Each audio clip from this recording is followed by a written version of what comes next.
स्मृति ईरानी प्रियंका गांधी को मुसलमान बता रही हैं और पीएम मोदी मुसलमानों से खतरा गिना रहे हैं। Propaganda film the Kerala story का एजेंडा चला रहे हैं। स्मृति ईरानी कह रही हैं कि अमेठी की सड़कों पर प्रियंका गांधी को नमाज पढ़ते हुए देखी हैं। नरेंद्र मोदी उस मूवी को आईना बता रहे हैं जिसका दावा है 32,000 लड़कियां मुसलमान बन गई हैं, आईएसआईएस ज्वाइन करके सीरिया और अफगानिस्तान में रह रही हैं। स्मृति ईरानी यूपी को लेकर बयान दे रही हैं क्योंकि यूपी में निकाय चुनाव चल रहे हैं। पीएम मोदी कर्नाटक में खड़े होकर केरला की स्टोरी बता रहे हैं क्योंकि कर्नाटक में विधानसभा चुनाव है, इसलिए यहां भी तनाव है, वहां भी तनाव है। मीडिया में तो हर वक्त तनाव ही तनाव है। चुनाव और तनाव के बीच भी सुप्रीम कोर्ट और चुनाव आयोग सुस्ती में सो रहे हैं, मगर थोड़े भी सख्त हुए तो क्या होगा? स्मृति ईरानी बोल देंगी सॉरी, गलती से मिस्टेक हो गई। जैसे केरला स्टोरी बनाने वाले सुदीप्तो सेन अब 32,000 लड़कियों के आंकड़े नहीं दे रहे हैं, कहानी को काल्पनिक बता रहे हैं, मानो कह चुके हैं सॉरी, गलती से मिस्टेक हो गई। हालांकि पीएम मोदी अपने किसी भी बयान के लिए माफी नहीं मांगेंगे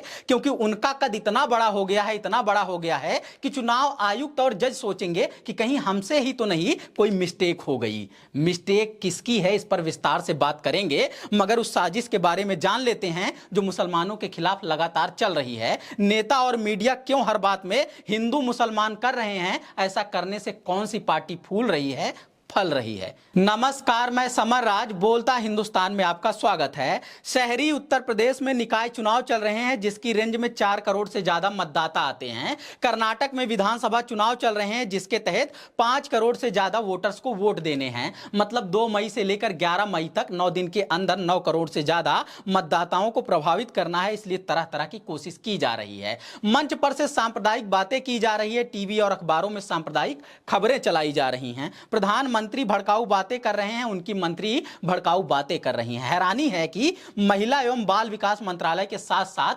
अल्पसंख्यक मामलों की भी मंत्री हैं स्मृति ईरानी, फिर भी अल्पसंख्यकों के खिलाफ प्रोपेगेंडा चला रही हैं। खुद के नाम में जो ईरानी सरनेम लगा है वो पारसी है, मगर वाड्रा बोलते समय इतना जोर दे रही हैं, इतना जोर दे रही हैं जैसे कोई बहुत बड़ा खुलासा कर दे रही हैं। और जो कुछ खुलासा कर रही हैं उसकी कोई बुनियाद नहीं है, सबको पता है। चुनाव के वक्त बस बयान दे रही हैं। इन्होंने 2019 में प्रियंका गांधी को सड़क पर नमाज पढ़ते हुए देखा और अब 4 साल बाद बता रही हैं। नमाज के बहाने मुसलमान बता रही हैं और मुस्लिम पहचान को शर्म की तरह दिखा रही हैं। दिल्ली में बैठी महिला रेसलर्स इन्हीं के साथी सांसद पर यौन शोषण का आरोप लगा रही हैं, मगर ये उनकी आवाज नहीं सुन पा रही हैं। महिला एवं बाल विकास मंत्री हैं मगर महिला मुद्दे पर चुप्पी साधे हुए हैं और मंदिर मस्जिद पर बोले जा रही हैं। हालांकि इनसे भी बढ़ चढ़कर बदजुबानी कर रहे हैं खुद प्रधानमंत्री, जो कर्नाटक में खड़े होकर केरला की स्टोरी सुना रहे हैं। प्रोपेगेंडा मूवी का 4-5 बार नाम लेकर अपना चुनावी एजेंडा बता रहे हैं। मुस्लिमों के खिलाफ नफरत का एजेंडा चला रहे हैं।